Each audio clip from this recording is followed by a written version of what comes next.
حضرت مرزا مظہر جانے جانا فرماتے ہیں کہ بارش ہوئی تھی تازی تازی دلی میں، تازی تازی بارش ہوئی تھی. ایک بابا لکڑی کے جوتے پہنے کھڑا ہوں، اللہ اللہ اللہ اسی کسے دے کچھ بھی نہیں لگ دے، نہ کوئی ساڈا دردی. بابا مست ہو کے جا رہا، اللہ اللہ کرتا جا رہا. ایک طوائف اپنے کوٹھے سے اتر کے تو سیڑھیوں پہ بیٹھی تھی، ساتھ اس کا یار بھی بیٹھا تھا. بابا اپنی مستی میں جا رہا تو بابا جی کے پیروں سے کچھ مٹی اڑی تو اس عورت کے کپڑوں پہ پڑ گئی. پرواہ ہی نہیں، بزرگ گزر رہے. وہ یار اس کا دوڑا ہوا آیا، اس نے آ کے تھپڑ مارا. کا خیال نہیں سارے اس کے کپڑے آلودہ کر دیے، تو کدھر تیرا دماغ نہیں ٹھیک؟ بابے نے نظر اٹھائی، کہا بیٹے میں نے دیکھا نہیں، چل اللہ تیرا بھلا کرے، تو نے بدلہ لے لیا. بابا جی چپ کر کے وَإِذَا خَاطَبَهُمُ الْجَاهِلُونَ قَالُوا السَّلَامَ چپ کر کے گزر گئے. ٹھنڈ کا موسم تھا، بارش تازہ ہوئی تھی، حلوائی دودھ کاڑ رہا تھا. اس نے بٹھایا بابا جی کو پھٹے پہ، پیالہ پکڑا، دوڑ کے آگے بڑھا. بزرگ آ گئے، آئیے بیٹھیے. دودھ کا گرم گرم پیالہ شکر ڈال کے دیا. بابا جی نے دودھ پیا، پھر نظر جھکی، پھر رنگ بدلا. کہنے لگے مالک تو کتنا بے نیاز ہے، کہیں تھپڑ مرواتا ہے، کہیں دودھ پلاتا ہے. تیری بے نیازی ہے نا، ادھر تھپڑ مروایا، یہاں دودھ پلایا، تو ہی جانتا ہے تیرے رنگ کیا ہے. ابھی بابا وہیں بیٹھا تھا، دوڑے آئے پیچھے سے لوگ، شور ہوا. بابے کو دبوچ کے وہاں لے گئے جہاں اس نوجوان نے تھپڑ مارا تھا. کہا تو اللہ کا بندہ ہے، اللہ کے بندے بد دعا تو نہیں دیتے. ہوا کیا؟ کہا تو نے بد دعا دی ہے؟ کہا نہیں دی، بات بتاؤ. کہنے لگے اس نے تجھے تھپڑ مارا ہے، چھت پہ چڑھا ہے، پیر پھسلا ہے، گردن کے بل گرا ہے، منکا ٹوٹ گیا، مر گیا ہے، تو نے بد دعا دی ہے. بابا جی کہنے لگے یار میں نے تو دوسرا لفظ بھی نہیں کہا، بھلا ہو کہہ کے گزرا ہوں، میں نے نہیں بد دعا دی. کہا تو نے دی ہے تبھی تو مر گیا. کہا نہیں دی.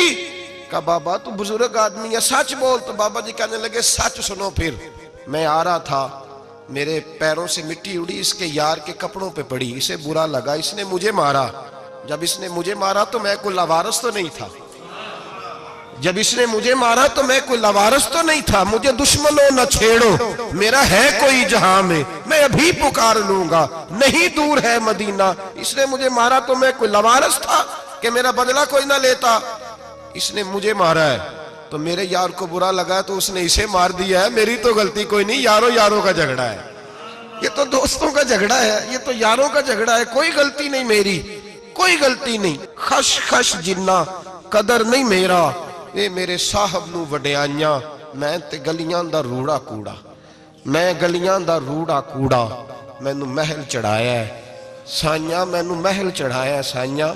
فرمایا اس نے مجھے لوارث سمجھا تھا کہ تھپڑ مار کے گزر جائے، میرا کو پوچھے گا ہی نہیں. میرے رسول پاک علیہ السلام کے بارے میں رب فرماتا ہے ابھی میں تو تیرے ہوتے ہوئے کافر کو سزا نہیں دیتا کہ تو موجود ہے. یاد رکھیں حضرت فضیل بن عیاض فرماتے ہیں ایک جوان تھا، مسجد میں آیا، لوگوں سے کہنے لگا روٹی کھلاؤ. کسی نے توجہ نہ کی. اس نے کہا میں رب بتانے والا ہوں، میری طرف دیکھو تو صحیح. کسی شخص نے خیال ہی نہ کیا. پھر اس نے کہا یار تھوڑا سوچو. نمازیوں سے کہا، اہل علاقہ سے کہا، انہوں نے کہا تیری طرح کے بڑے درویش دیکھیں. مسجد کے محراب میں وہ رب کریم کا بندہ انتقال کر گیا. جب فوت ہو گیا نا، لوگوں کا مزاج ہے، بیمار کو دوائی نہیں دیتے، جنازے پہ وقت پہ پہنچ جاتے. جب کوئی گر رہا ہوتا ہے تو سہارا کوئی نہیں دیتا، جب کوئی گر جاتا ہے، ٹانگ ٹوٹ جاتی ہے تو تیمارداری کو زمانہ پہنچ جاتا ہے. اور بزرگ وہ نوجوان اللہ کا نیک بندہ مسجد کے محراب میں فوت ہو گیا. حضرت فضیل ابن عیاض کہتے ہیں امام صاحب نے اعلان کیا چندہ دو، کوئی لاوارث فوت ہو گیا، کفن دینا. چندہ کٹھا ہوا، کفن خریدا، جنازہ پڑا. عشاء کے بعد دفن کر کے آئے. فجر کی نماز کے لیے جب امام اور مؤذن مسجد میں آئے تو چیخیں مارنے لگے، تڑپنے لگے. دور دور تک آوازیں پھیل گئی، دنیا دوڑی آئی. کیا ہوا؟ کہنے لگے وہ جو تم نے کفن پہنایا تھا وہ یہاں پڑا ہوا ہے، اور دیکھو کفن پہ تحریر لکھی ہے. تحریر کیا ہے؟ عرش کے مالک نے فرمایا میرے دوست نے روٹی مانگی تم نے دی نہیں، اس نے تمہیں میرے قریب کرنے کے لیے اپنی طرف توجہ کرائی، تم نے کی نہیں. اور میرا یار تمہارے کفن کا محتاج تھا، سنبھال کے رکھو اپنا کفن، میں نے اسے جنت کا لباس عطا فرما دیا، سنبھال کے رکھو. یہ کوئی لاوارثوں کا ٹولہ ہے؟ یاد رکھیں جو وارث والے ہیں، وارث والے ان کا رنگ اور ہے، جو ماننے والے ہیں ان کا مزاج اور ہے۔ اپنی زندگی لوارثوں کی طرح نہیں گزاریں، تھوڑا سا ادھر گیا تھا تو پھر تھوڑا سا ادھر گیا تھا تو تھوڑا سا، یہ کیا بات ہوئی، یہ کیا بات ہوئی؟ اپنے آپ کو، اپنی نسبت کو، اپنے عقیدے کو مضبوط رکھیں۔ 1 انچ کے لیے اعلیٰ حضرت فاضل بریلوی رحمت اللہ علیہ کے مکان کی دیوار گر گئی، ایک کونا مکان کا، آپ جانتے ہیں پرانی دیواریں چھوٹی ہوتی تھی اور بارشوں میں اکثر گھروں کی دیواریں گری ہوئی ہوتی تھی، ایک سائیڈ کی دیوار گر گئی تو اس کونے میں ہندوؤں کا گھر تھا۔ اب مستری صاحب رات کو آئے، ان سے بات ہوئی تو کہنے لگے سویرے کام شروع کروں گا۔ کہا 1-2 صاحب نے کہ ہندوؤں کا گھر ساتھ ہے اور وہ دشمن بھی بڑے زیادہ ہیں، تو رات کو ہی ہو جائے۔ کہنے لگا جی نہیں، میری مجبوری ہے، مزدور کہاں سے لاؤں گا، بڑے معاملات ہیں، سویرے شروع ہوگی۔ اب رات کو مولانا ظفر الدین بہاری علیہ رحمہ کہتے ہیں بچے مدرسے کے، باقی سارے لوگ، سب کو جمع کیا گیا، چونکہ اس طرف سے تھوڑا خطرہ تھا ہندوؤں کی جانب سے۔ کہا جناب یہ بڑے دشمن ہیں اسلام کے، تو اس طرح کرو کہ 2-3 بچوں کی ڈیوٹی لگائیں یا کچھ لوگوں کی یہاں رات کو پہرا دیا جائے۔ ٹھنڈ بھی بڑی زیادہ تھی، کھڑا ہونا بھی مشکل تھا۔ اعلیٰ حضرت رحمت اللہ علیہ عشاء کی نماز کے بعد جلدی حجرہ خاص میں تشریف لے جاتے تھے۔ اس رات جب دیکھا نا باہر شور ہو رہا ہے تو اسی طرح سر پہ ایک رومال لپیٹا تو باہر آ گئے، کہنے لگے کیا شور ہے؟ کہا حضور سردی ذرا زیادہ ہے تو یہاں کسی کی ڈیوٹی لگانی ہے پہرے کی۔ 2 منٹ خاموش رہے، پھر فرمانے لگے کوئی ضرورت نہیں، جاؤ سو جاؤ سارے جا کے، کوئی ضرورت نہیں، جاؤ اپنے اپنے گھروں کو، کوئی حاجت نہیں، پہنچ جاؤ۔ کہا حضور مہربانی کرے، وہ طے ہونے لگا تھا۔ فرمایا میری وجہ سے کیوں کوئی ساری رات بیدار رہے، جاؤ تمہیں کہا نا آرام کرو۔ لوگ سو گئے۔ صبح فجر کی نماز پڑھ کے اعلیٰ حضرت رحمت اللہ تعالی علیہ جب سیڑھیاں اتر رہے تھے رضا مسجد کی، تو وہ جس ہندو کی جانب سے زیادہ خطرہ تھا وہ سیڑھیوں پہ بیٹھا تھا، مسجد کی سیڑھیوں پہ۔ سب لوگوں کی توجہ ہو گئی، کہنے لگا مولانا میں کلمہ پڑھنے آیا ہوں، مجھے کلمہ پڑھا کے مسلمان کر دو، میں کلمہ پڑھنے آیا ہوں، مسلمان کریں۔ لوگوں کی توجہ، اعلیٰ فرمانے لگے نہیں ابھی تو انتظار کر، تھوڑی دیر کے اچھی طرح سوچ لے، جذباتی فیصلہ نہ کر، یہ تو آ رہا ہے۔ یہ کہہ کے جب 2 سیڑھیاں نیچے اترے اس کے پاس سے تو اس نے پیر تھام لیے، کہنے لگا اب ایسے تو نہ کرو، رونے لگا۔ اعلیٰ حضرت رحمت اللہ نے کلمہ پڑھایا، کچھ باتوں کی نصیحت فرمائی، تشریف لے گئے۔ گھیرنے والے گھیر کے بیٹھ گئے، کہنے لگے ہمیں بھی بتا بدلہ کیسے ہے۔ کہنے لگا دیوار گر گئی، آدھی رات کے وقت، آدھی رات تک انتظار کرتا رہا، پہرے دار کوئی نہیں، تو 2 تلواریں لے کر جب میں ان کے مکان کی جانب بڑھا، میں نے کہا آج گردن کاٹوں گا اور کاٹ کر کے نکلوں گا۔ کہتا ہے جب میں قریب آیا تو 2 شیر کھڑے تھے، اوپر سے پلٹ کے آیا تو پھر کھڑے تھے، ادھر سے پلٹ کے آیا تو پھر کھڑے تھے۔ فرماتے ہیں میں 2 گھنٹے کے بعد آیا تو پھر پلٹ کے کھڑے تھے، میں پھر 1 گھنٹے کے بعد آیا، سحری کا وقت ہوگا تو پھر پلٹ کے کھڑے تھے، اب میں ڈر کے بھاگا۔ کہتے ہیں فاضل بریلوی نے اپنی کھڑکی سے منہ باہر نکالا، کہنے لگے اور کتنا تجربہ کرے گا، مجھے تو لاوارث سمجھتا ہے، لاوارث ہوں میں، اور کتنا تجربہ کرے گا، بس کر مان جا۔ میں نے کہا حضور یہ کون ہے، مجھے بتائیے تو صحیح یہ کون ہے۔ تو کہنے لگے میں نے ساری زندگی رسول اللہ کی عظمت کا دفاع کیا ہے، ساری زندگی غوث اعظم کے نعرے لگائے ہیں، ابھی تو یہ مدد صرف غوث پاک جیلانی کی بھیجی ہوئی ہے، ابھی تو غوث اعظم کی بھیجی ہوئی مدد ہے، مولا علی ابھی پیچھے ہیں، 2 جہاں کے محبوب ابھی اس سے پیچھے ہیں، وہ تو ابھی پیچھے ہیں، پیچھے کھڑے ہیں کہ ضرورت پڑی تو ہم بھی تیار بیٹھے ہیں۔ او بھائی آج رواج ہو گیا، رواج، میں نے 2-4 دن پہلے بھی کہا تھا، لوگ کہتے ہیں نہیں کوئی نہیں ضرورت، سامنے سارا کچھ نظر آ رہا ہے۔ او خدا کے بندو یاد رکھو، نسبت ہے بڑی چیز، جانے تو دو میں اگر کسی کو نسبت میسر آ گئی نا، نسبت، خالی دامن ہی مل گیا، تیرے ہاتھ میں کچھ ہے تو ہونی چاہیے نا، خالی دامن ہی تجھے کسی کا میسر آ گیا تو بچ گیا۔ اپنی نسبتوں کی حفاظت کریں، ان کو مضبوط کریں، ان پر محنت کریں، ان پر توجہ رکھیں۔ یہ نسبت جو ہوتی ہے نا، نسبت، یہ دیکھیں نا ایک گتہ ہے، عام کتاب کو لگا ہوا ہے تو جہاں مرضی رکھ دو، اس کی کوئی قدر نہیں، لیکن جو گتہ قرآن مجید کو لگ گیا ہے اس کو بغیر وضو چھونا جائز ہے۔ ایک پٹھے پہ اینٹ بنی ہے، جو باتھ روم میں لگ گئی وہاں بغیر جوتے کے جایا نہیں جا سکتا، اور جو مسجد میں لگ گئی وہاں جوتے پہن کے جایا نہیں جا سکتا. یہ نسبت ہے بڑی چیز. اگر میسر آئے نصیب ہو اپنی نسبت کو مضبوط کر کے رکھا کریں, اس کی جولانی کا مظاہرہ کیا کریں. اس نسبت میں روز توانائی آنی چاہیے. میں آپ کو بڑی ذمہ داری کے ساتھ ایک بات بتاتا ہوں تجربے کی. ہمیں جتنا کسی نے آ کے کہا ہے نا نسبت کے خلاف, ہماری نسبت اس سے زیادہ مضبوط ہوئی. ہمیں جتنا کسی نے آ کے کہا ہے نا جی آپ کو کیا ملا, آپ کو کیا ملا, تو ہم نے اتنا کہا یار جیسے جیسے تو کہتا جاتا ہے ہماری تو نسبت میں اضافہ ہوتا جاتا ہے, ہمارا تو مزاج بدلتا جاتا ہے. روز ایک نیا پردہ کھلتا ہے, روز ایک نیا رنگ واضح ہوتا ہے, روز ایک نئی توانائی. ابھی تھوڑے دن کی بات ہے, ایک مولانا شرف الدین صاحب ہے, مفتی صاحب, میرے حضرت صاحب کے مرید ہوئے. مفتی تھے, عالم آدمی تھے, سرکار تاج الشریعہ, ہمارے شیخ سے بیعت کی. اب ہمارے حضرت صاحب کا اس وقت حال وہی ہے وَرَأَيْتَ النَّاسَ يَدْخُلُونَ فِي دِينِ اللَّهِ أَفْوَاجًا. اب فوجوں کی فوجیں لوگ آتے ہیں. ہم نے دیکھا ہے صرف خالی مرید ہونے والے باہر سینکڑوں کی تعداد میں ہزاروں لوگ بیٹھے ہیں کہ صرف بیعت اتنا کہہ دیں ہم نے قبول کیا. اس عالم میں اور جہاں حضرت صاحب کا اعلان ہو جائے کہ تشریف لا رہے ہیں وہاں لاکھوں کا مجمع جمع ہو جاتا ہے اور ایک جھلک دیکھنے کو لوگ ترستے رہتے ہیں. یہ کیفیت ہم نے دیکھی. وہ دور گزر گیا. کبھی ایسا بھی ہوتا تھا ایک میں ہوتا تھا, ایک تو ہوتا تھا, اور تیسری تنہائی ہوتی تھی.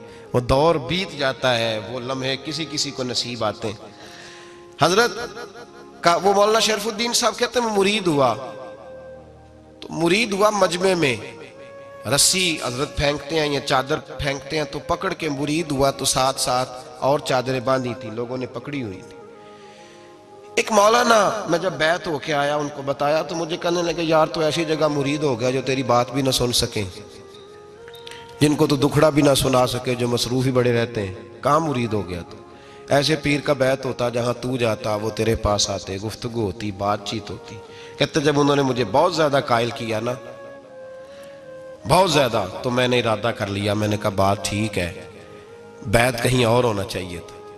کہتے میں عشاء کے بعد سویا تو حضرت صاحب مجھے خواب میں ملے, خواب میں, اور فرمانے لگے مولانا جب آپ مرید ہوئے تھے تو آپ اس جانب بیٹھے تھے, اس کونے میں آپ تھے, اتنے لوگ آپ سے پہلے تھے, اس حال میں آپ مرید ہوئے تھے, اور جہاں تک بات چیت کرنے کی بات ہے تو آپ نے جو دل میں سوچا تھا وہ میں نے آ کے آپ کو بتا دیا ہے.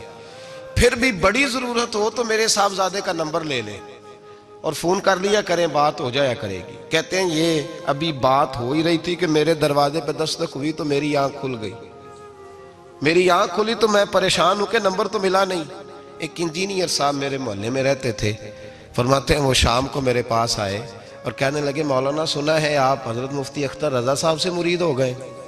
میں نے کہا ہاں. تو کہنے لگے میں ان کے مدرسے میں کام کر کے آئے ہوں, میرے پاس ان کے بیٹے کا نمبر ہے, چاہیے آپ کو؟ نمبر ہے چاہیے. کہتے ہیں نمبر مجھے وہ شام کو گھر آ کے دے گئے. اب جب میں آستانہ نور پہ بریلی شریف ملنے کے لیے حاضر ہوا تو میرے دل میں خیال آیا, جب میں اندر گیا نا تو میرے دل میں خیال آیا حضور خواب جو آئی تھی اتنی بھی جلدی کیا ہے, ذرا ٹھہر جائیے, آپ ملے جو تھے تو صاحب نمبر بھی دے ہی جاتے. میرے دل میں خیال آیا تو السلام علیکم کے بعد حضرت کہنے لگے مولانا مجھے تو جلدی کوئی نہیں تھی, آپ کے دروازے پہ دستک ہو گئی تھی, مجھے تو کوئی جلدی نہیں تھی, آپ کا دروازہ بجنے لگا تھا, مجھے تو جلدی کوئی نہیں تھی لوٹنے کی. ہر مشکل دی کنجی یارو ہاتھ مرداں دے آئی, اور مرد نظر کرے جس ویلے مشکل رہے نہ کائی. بس لوگوں یہ یاد رکھو اور اس پہ عمل کرو, اپنی نسبتوں کو مضبوط کریں. ہمارا تو جیسے دن کا اجالا چمکتا ہے نا, چمکتا ہے دل کا اجالا, جیسے نیا دن چڑھتا ہے ہمارے لیے تو ایک نئی روشنی لے کے آتا ہے. اپنے آپ کو بیدار رکھیں. سورج اگر باہر پورا نکل آئے نا تو جو آدمی آنکھیں زور سے بند کر لے اسے کوئی شے نظر نہیں آتی. پورا سورج نکلا ہوا بھی ہو, سورج اسے نظر آئے گا جس کی اپنی آنکھیں بھی کھلی ہوں گی. تو آنکھیں نہیں کھول رہے, تو آنکھیں نہیں کھول رہے, آنکھیں, یہ شکوہ آنکھیں نہ کھولنے کا ہے, آنکھیں نہیں کھول رہے تو سورج کیسے نظر آئے گا. بات ذرا سخت ہے پر چلو آپ میرے عزیز ہیں کر جاتا ہوں. ملا رومی رحمت اللہ تعالیٰ علیہ فرماتے مجھ سے ایک شخص نے کہا کہ نبی پاک صلی اللہ تعالیٰ علیہ وسلم اگر سراجم منیرہ ہے تو نظر کیوں نہیں آتے؟ تو میں نے کہا الو اگر آنکھیں بند کر لے تو اسے کوئی شے نظر نہیں آتی. آنکھیں بند کر لے تو اسے کوئی شے نظر, تو آنکھیں تو کھولنا, آنکھیں کھول. یہاں میں اپنے کمرے میں یوں پردہ آگے کر کے لائٹ بند کر کے باہر شور مچاؤں, سورج کوئی نہیں, سورج کوئی نہیں, تو مجھے کوئی بندہ کہے گا پاگل, اس طرح کر, باہر نکل, ادھر آ تجھے دکھاؤں سورج ہے کہ نہیں، تیری تو اپنی آنکھیں بند ہے۔ اقبال کہتے ہیں دل بینا بھی کر خدا سے طلب، آنکھ کا نور دل کا نور نہیں، اندر کی آنکھیں کھول، اندر اتنا اندھیرا ہے تو باہر کیسے نظر آئے گا؟ تو لوگ آنکھ ہی نہیں کھولتے، دائیں بائیں دیکھتے رہتے ہیں۔ نسبت کو مضبوط کریں۔ رب تو فرماتا ہے حبیب تو موجود ہے تو میں کافر کو بھی عذاب نہیں دیتا۔ اب یہاں خالص نسبت کا بیان ہے، خالص، یہ نہیں فرمایا کہ حبیب ان کے عمل اچھے ہیں تو میں عذاب نہیں دیتا، یہ نہیں فرمایا کہ حبیب یہاں خانہ کعبہ ہے تو میں عذاب نہیں دیتا، نسبت کی بات فرمائی، نسبت کی۔ یہ نہیں فرمایا کہ حبیب یہاں روز طواف ہوتا ہے تو عذاب نہیں دیتا، یہاں تلاوت ہوتی ہے تو فرمایا حبیب تو ہے اس لیے میں انہیں عذاب۔ مدینے میں کبھی زلزلہ نہیں آیا، پتہ ہے آپ کو؟ اس لیے نہیں آیا کہ وہاں میرے مصطفیٰ کا گنبد خضرا ہے۔ کوئی فصل وہ بیجتے نہیں، کوئی فصل بوتے نہیں، وہ کوئی فصل بھی، لیکن دنیا کی ہر شے آپ کو مدینے میں ملتی ہے۔ جو سب سے اچھا پھل کھانا چاہے اسے مدینے میں جا کے ملتا ہے، اس لیے کہ وہاں گنبد خضرا کی ہریالی موجود ہے۔ دنیا کی ہر نعمت ملتی ہے اس لیے کہ گنبد خضرا جو موجود ہے۔ تو بھائی یہ نسبتوں کی بار ہے، نسبتوں کی۔ پرانی امتوں میں جب کوئی گناہ کرتا تھا تو دروازے پہ لکھا ہوتا تھا سویرے، میرے حبیب نے دعا فرمائی مولا یہ میرے ہیں انہیں رسوا نہ کرنا، اے اللہ میرے ہیں انہیں رسوا نہ کرنا۔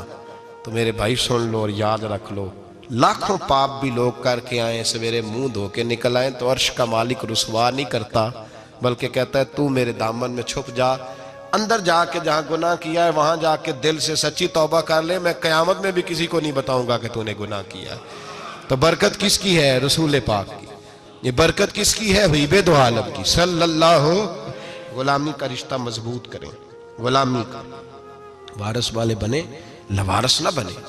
لوارثوں جیسی زندگی نہ گزارے، جہاں مرضی چلے گئے، جہاں مرضی چھٹیاں کار ہے، جتنے مرضی ٹائم بتا ہے، جو مرضی طبیعت میں آیا کرتے پھرے، پتہ ہی کوئی نہیں، حال ہی کوئی نہیں، یہ کوئی کیفیت نہیں ہے کوئی بھی۔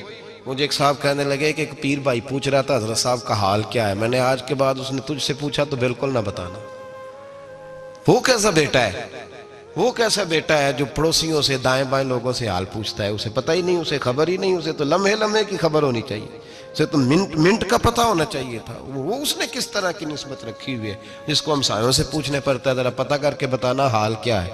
تو کدھر تھا بھائی، اتنی دیر ہو گئی، تو نے حال بھی کسی اور سے پتہ کرانا ہے؟ میں نے کہا اس کو کہنا آج کے بعد حال پوچھنا ہوا تو خط لکھے، میں بھی جواب لکھ دوں گا، بات ختم ہو گئی۔ جب دور دور جو رہنا ہے تو ٹھیک ہے، پھر اس طرح نہ تو خدا ہے نہ میرا عشق فرشتوں جیسا، دونوں انسان ہیں تو پھر کیوں اتنے حجابوں میں ملے؟ اور اس نے کہا تھا اب کہ ہم بچھڑے تو شاید کبھی خوابوں میں ملے، جیسے سوکھے ہوئے پھول کتابوں میں ملے۔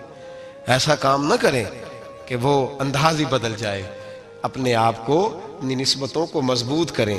اللہ تبارک و تعالیٰ سے دعا اور التجا ہے کہ اللہ کریم ہمیں نسبتوں کی مضبوطی عطا فرمائے، اور اللہ تبارک و تعالیٰ ہمیں یہ توفیق دے کہ ہم سمجھ جائیں اس بات کو کہ اصل بات ہے کیا، اور اصل کی مضبوطی کتنی ضروری ہے، اصل تک پہنچنا کتنا ضروری ہے۔ اور یہ بھی یاد رکھیں، اماں جب ناراض ہوتی ہے نا، جب اماں ناراض ہوتی ہے تو کہتی ہے بس نکل جاتا، فٹافٹ نکل جاتا، دوڑ جا، کوئی تعلق نہیں۔ ابا بھی کہتا ہے آج آیا تو ٹانگیں توڑ دوں گا، حال ہی کوئی نہیں۔ اور وہی بیٹا جا کے 2 منٹ پیروں میں بیٹھتا ہے، کہتا ہے اماں تجھے پتہ ہی نہیں میں کتنی ٹینشن میں تھا۔ تو وہی اماں باہر نکل کے پہلے بڑھ کے مار رہی ہوتی ہے حد کر دوں گی، پھر وہی اماں کہتی ہے بڑا پریشان ہے بیچارہ۔ یہ کیفیت ہے، اپنے آپ کو صحیح کریں، اپنی نسبتوں کو مضبوط کریں، احکامات پہ عمل کریں، محبوب کی غلامی تگڑی کریں۔ یہ جو سستیاں ہیں، کوتاہیاں ہیں، ان کو دور کریں۔ زندگی کا لطف آتا ہی تب ہے جب آپ پورے طور پر اپنے آپ کو چاق و چوبند کرتے ہیں۔ اگر تھوڑا کر لیا، تھوڑا چھوڑ دیا، 1 پڑھ لی، 3 رہ گئیں، 3 پڑھ لیں، 2 رہ گئیں، یہ لطف نہیں ہے، یہ ذائقہ نہیں ہے۔ اپنے آپ کو مضبوط کریں اور پورا مضبوط کریں، پوری اپنے اندر جو ہے وہ جولانی نسبت کی پیدا کریں۔ بس یہ دعا کریں اللہ جب تک زندہ رکھے غلامی میں رکھے، اور مارے تو غلاموں جیسی موت عطا فرمائے۔